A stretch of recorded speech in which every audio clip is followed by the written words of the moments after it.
how to change the game booster screenshot resolution to 100%, 50%, or 25% on the Samsung Galaxy S25, S25 Plus, or the S25 Ultra. First, tap on the home button to return back to the home screen. And from the home screen, swipe down at the top to open up Quick Settings. Now in here, tap on the settings icon.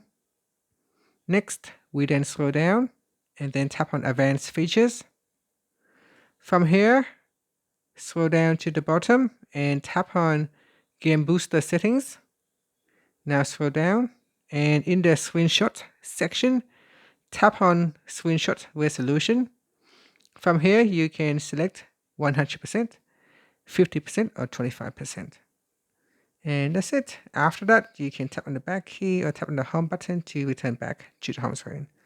During the game, if you want to take a screenshot, you can open up your in-game panel and then tap on screenshot, and that will allow you to quickly capture a screenshot of your games.